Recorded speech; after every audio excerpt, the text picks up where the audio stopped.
they're so important. It is the one thing that the enemy is trying to kill, to displease God, to anger God.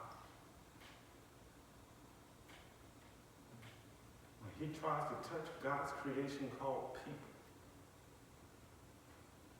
oh, it's a problem. Thank you, Holy Spirit. I heard him say it just now. Guess what I heard him say? That's what I told him about Job. You can touch everything you got, but you better not kill it. Did you hear? I'm saying that. I heard Job what I'm saying. He said, you can touch everything Job got, but you better not kill it. He's mine. And it was only that he allowed Satan to do it because Satan challenged God concerning Job. And God was bragging on Job.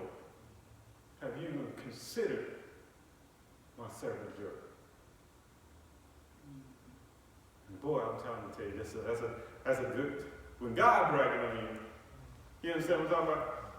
Trying to get all of the admiration, validation from these people in this earth who will say, Hosanna one day, crucify the next. But when God talked about how you consider my soul as article,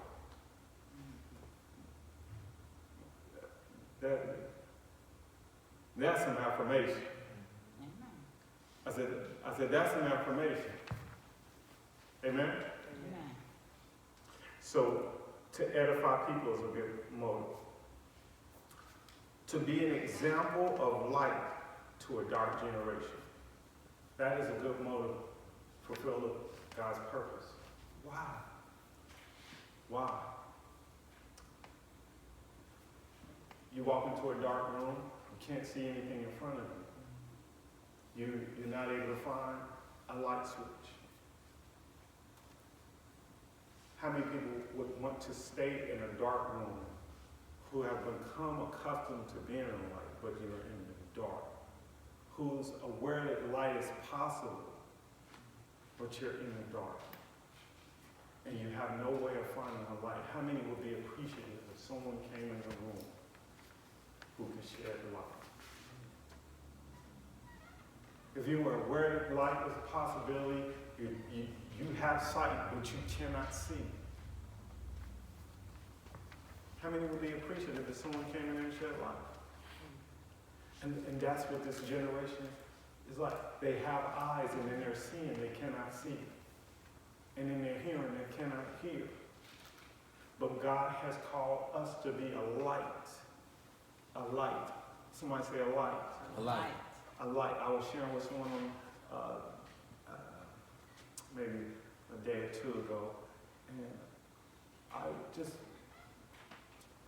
felt impressed in my spirit that, in my heart, that in this hour, God has, all of us are called to pray.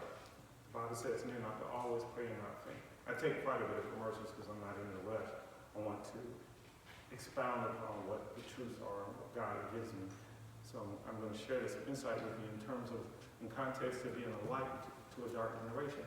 Someone had called me and I was sharing with him. I said, you know, God, I believe God has called you. Now we all have to pray, but I believe God has appointed some intercessors for his hour who have an appointment by God and an anointing from God to stand in the gap and can call down the coronavirus to its knees and its destruction. Amen. I believe God has appointed specific individuals, and I don't know who they are, but I believe I met one of them. I think I met two. And I think one of them's in this ministry. That are anointed by God and appointed by God and can do like Elijah and speak to the heavens.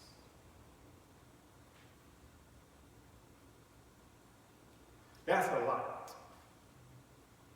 In a dark generation that don't even believe in God, that don't know God, that can stand in the gap like Abraham did, what Abraham did for Sodom and Gomorrah. And he was able to get his nephew Lot out of Sodom and Gomorrah and his family? I believe God has anointed and appointed certain people like that. Now, are all of us supposed to pray? Absolutely. Are all of us able to intercede? Absolutely. But I'm talking about a specific appointment, a specific assignment, for specific times. Like when the prophet Elijah had the battle of the sons of Byers, 400 false prophets. There were other prophets, but God used him, anointed him, appointed him for that. Are y'all hearing? That's a light in the dark generation. What's another example of a light in the dark generation? Well, people are murmuring and complaining. Believers are speaking the word. No harm shall come nigh me. No weapon formed against me shall prosper. I am the head and not the tail. I'm above only and not beneath. I'm more than a conqueror through Jesus Christ. That's a light in the dark generation because you're speaking life. While other people are speaking fret, anxiety, and worry, you're magnifying God. That's a light. How many believe that's a light? How many believe that's a light? While others are complaining, you're declaring the works of the Lord. You're declaring the word of the Lord. Amen?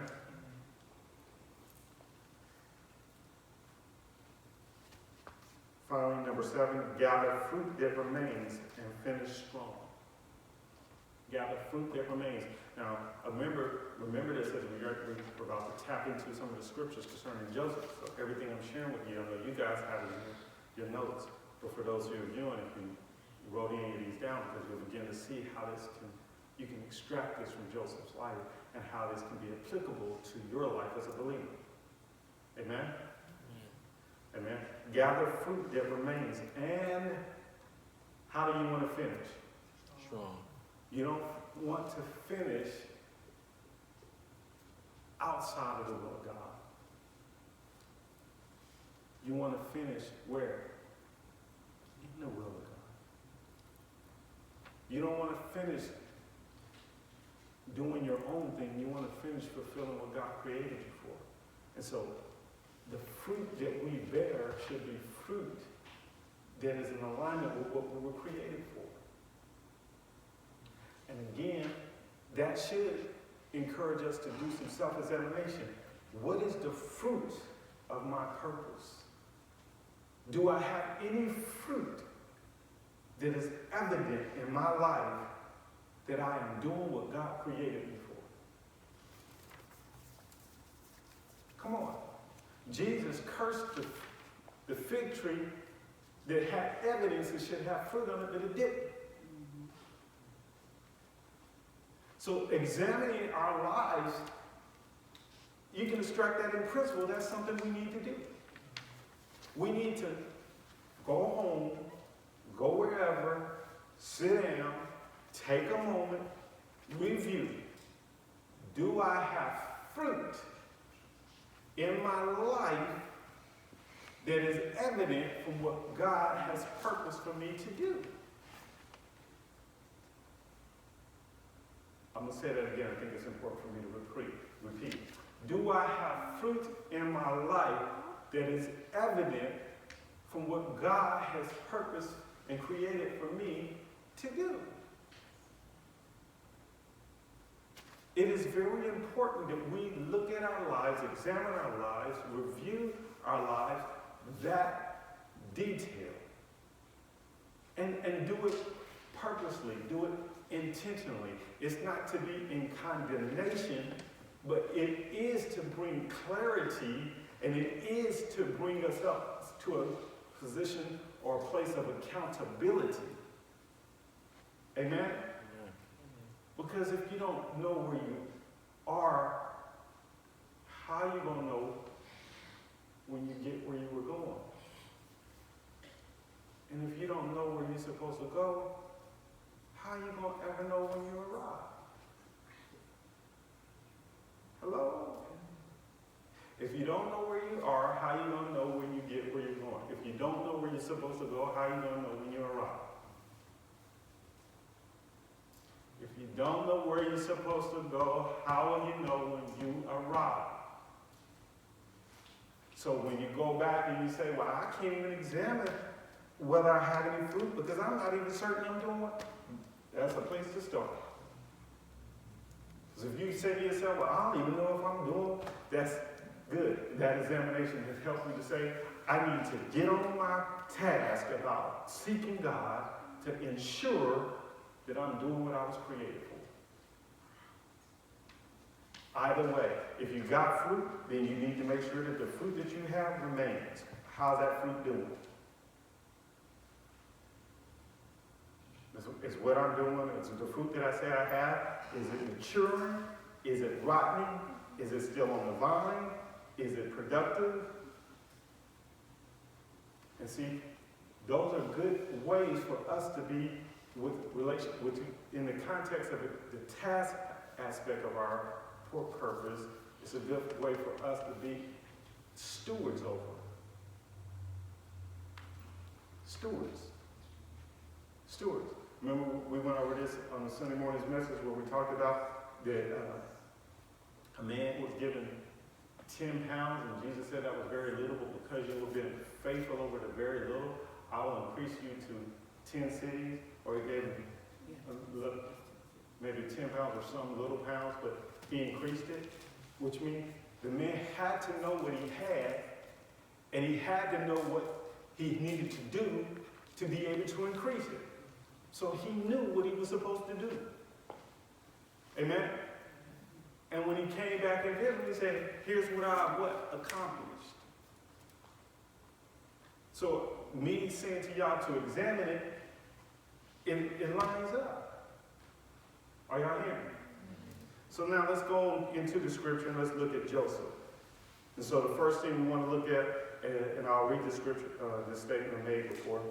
Perhaps the ministry path of Joseph can provide a good illustration of discovering God's purpose for our lives and the path from death to life by circumstances that support our development for and through ministry. Let me say that one more time. Perhaps the ministry path of Joseph can provide a good illustration of discovering God's purpose for our lives and the path from death to life by circumstances that support our development for and through ministry. Turn with me to Genesis 37. We're going to go to verse 5 and we're going to read down to 9. Genesis 37. We're going to go to verse 5 and read down to 30. We're going to go to verse 5 and read down to 9. And this is where Joseph's going to discover he is called by God. And I think I went over this with you guys before, but I think for the sake of media, I need to revisit this. So Genesis 37, verse 5. We have it? Okay, read. And Joseph dreamed a dream, and he told it to his brethren, and they hated him yet the more. So he dreamed a dream, read on, and he said unto them, read on, hear, I pray you, this dream which I have dreamed. Next verse, for behold, we were binding sheaves in the field, and lo, my sheep arose, and also stood upright, and behold, your sheaves stood round about, and made obedience to my sheep. And verse 8, and his brethren said to him, shalt thou indeed reign over us? Or shalt thou indeed have dominion over us? And they hated him yet the more for his dreams, not dreams, for his dreams, and for his words. And for his words. Let's read verse 9. And he dreamed yet another dream, and told it his brethren, and said, behold, I have dreamed a dream more, and behold, the sun and the moon and the 11 stars made obedience to me. So God, we all have a purpose in life. This particular context shows that Joseph's purpose was being revealed to him through what? A dream. Now he didn't know everything, how it was going to work out, how everything was going to be done. He simply was excited and that he had finally discovered God had a plan for him. Are y'all listening? Amen. God had a plan for him, and what we're learning tonight, and what I'm recapping over, is that God is no respecter of persons. God had a plan for Joseph. God has a plan for you. God has a plan for me. God has a plan for you. But how he revealed his plan for Joseph was in a dream. But God doesn't necessarily tell us all by dreams. But however God reveals to you, he will reveal to you. He has a plan for you. Now, is he going to tell you everything at one time? I don't think so. I don't think so. Now, I'm not God. I can't answer for him, but I'm going to say that I've not heard anyone tell me that God showed him everything in one setting. Amen? But what we can establish is that God does reveal to us that he has a plan for us. Amen? God revealed to David that he had a plan for him through a person. He didn't reveal it to him through a dream. He sent the prophet to let him know, you're going to be king one day. And it didn't happen right then. He said, one day you're going to be king.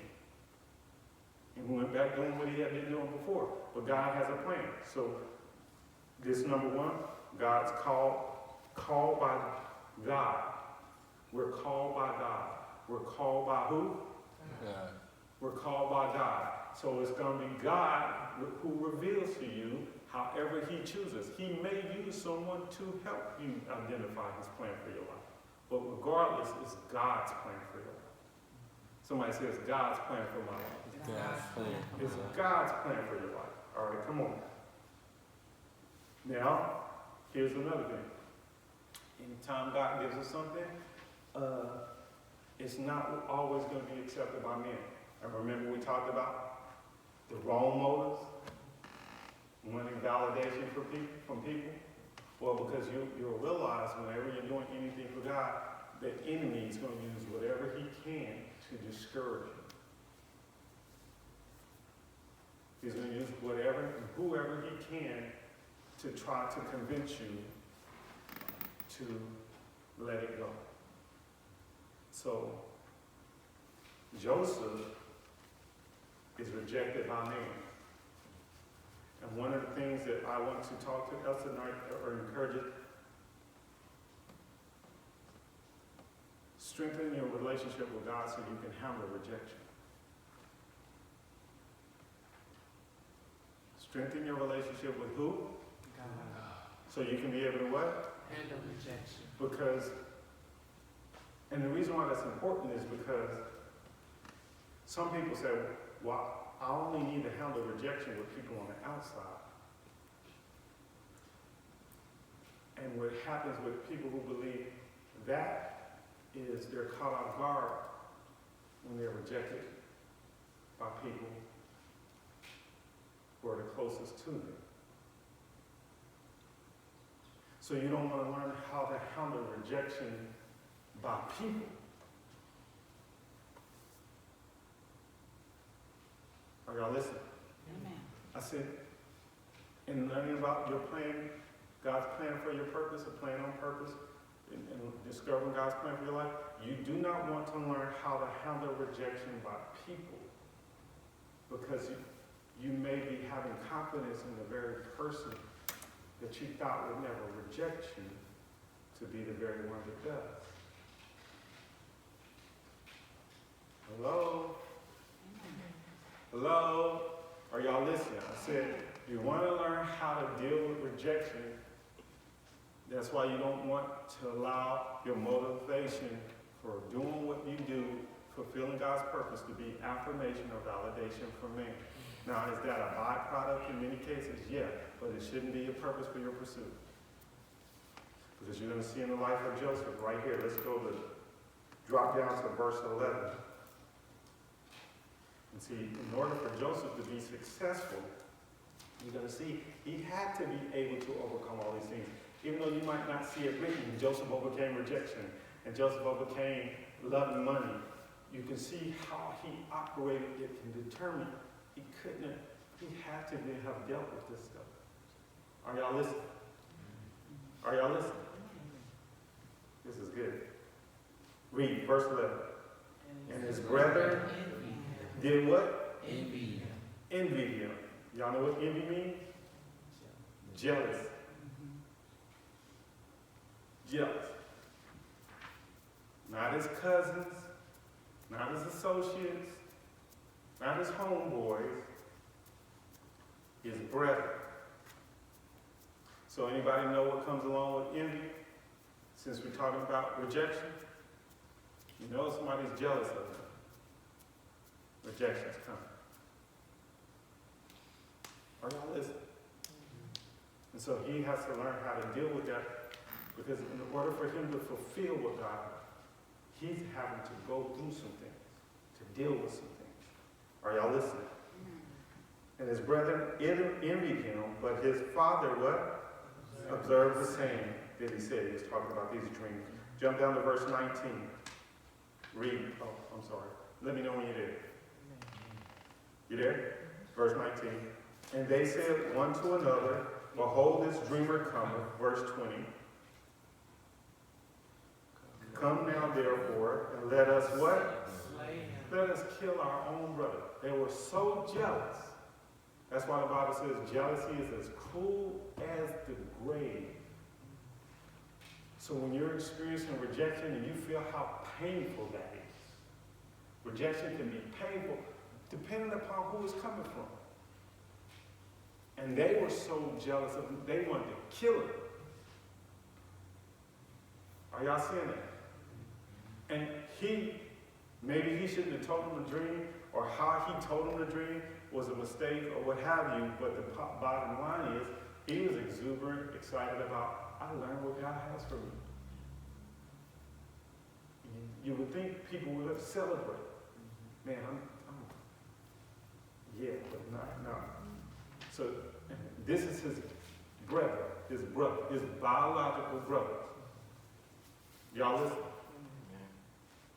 You guys okay? Amen. You all right? All right, good. Okay. Come now, therefore, and let us what? Slay him. Read on. And cast him into some pit. Not only kill him, but throw his body in a pit. Throw the evidence away, basically. And we read on. And we will say, some evil beast had devoured him. So they're going to lie. They're going to kill him, get rid of the evidence, and tell a lie how he was dead. Which, okay, from a carnal standpoint, I get it. Nobody going to just go out and tell people, yeah, we killed our own brother. Right? So they're going to say a beast devoured him, and we shall see. Now that was a mean one. That's mean. And they just exposed out of the abundance of their heart. They exposed why they're going to do it. At the end, we're going to kill him, throw him in a pit, lie about what we did.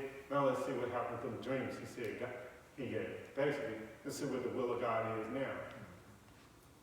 Sabotage. To try, see, the enemy cometh not before to what? Steal, kill, and to destroy. The enemy was using them to sabotage, to attempt to sabotage the will of God for his life. So you got to be able to overcome rejection. This is just an amplified way of seeing it from a historical background. This is historical truth. This is not a characterization. This is a historical truth. Are y'all listening? Verse 23. When you have it, say it. Read. And it came to pass, when Joseph was coming to his brethren, that they stripped Joseph out of his coat. His coat of many colors that was on him. Wow. They stripped him out of his coat. Okay, verse 24. After he took him, he cast him into a pit, and the pit was empty. There was no water in it. Threw him in a dry pit. Stripped him of his coat that his dad gave him. And that was a form of mockery. Threw him in a dry pit with no water in it. Go to verse 25. And they sat down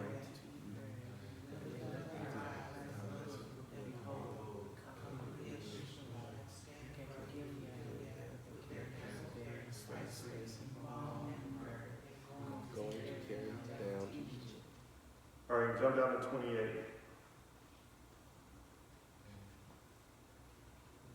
There passed by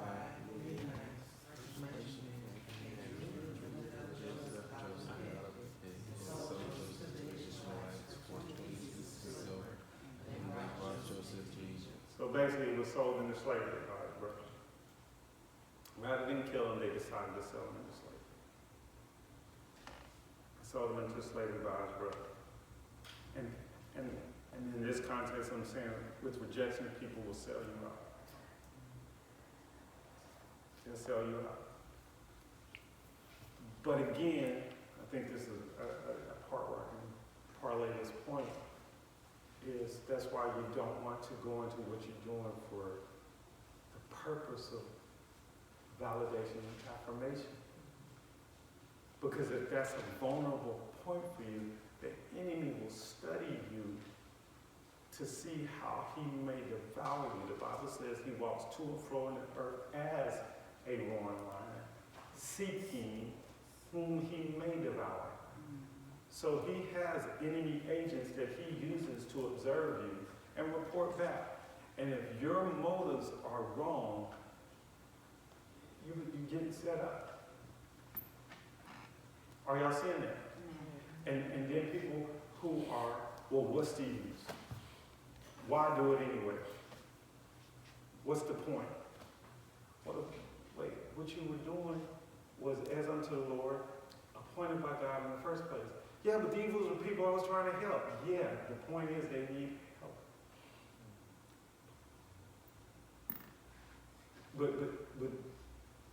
But why are they persecuted? They need help. Or why are they rejected? They need help. But, and I'm included in this because I'm 46, right? Yeah, I'm 48 now. I'm 46, right? Yeah, I'm 46. And I have to tell you, even in my 40s, I still have had to deal with that. But in order for me to be successful at what I'm going to do, I am going to continually overcome. Because if you do not deal with being able to overcome rejection, it's just one more thing the enemy will use to derail you from what God has called you to, or to hinder or distract you from. Are y'all listening? Because imagine this is what he's going through. Now imagine that your brothers sell you into slavery. That could be a bit disappointing in the sense of trying to get up and continue moving forward with the will of God for your life. You've been stripped of the only coat you have from your father and sold into slavery by your brother. It can be a bit challenging, right? And I don't think any of us are experiencing rejection along those levels. But we may be experiencing rejection to some degree. I can't quantify the level of pain the rejection you have experienced or maybe experiencing, but I can say this is quite an experience of rejection. But I can tell you, as we continue to move forward in this, we will see that he overcame this. And I want to say this, again, we're drawing from his life to see things that we may be able to extract based on what we went over contextually with wrong motives and right motives. But you can see that's a bit much to overcome. But we're going to see through Christ, through God, he's able to overcome it. Are y'all seeing it? So, are y'all learning anything with relationship to that?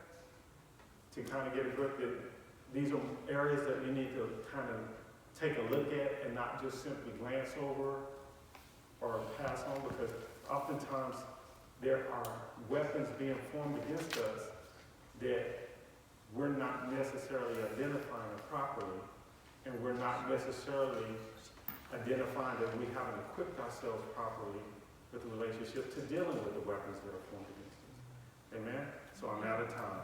Thank you.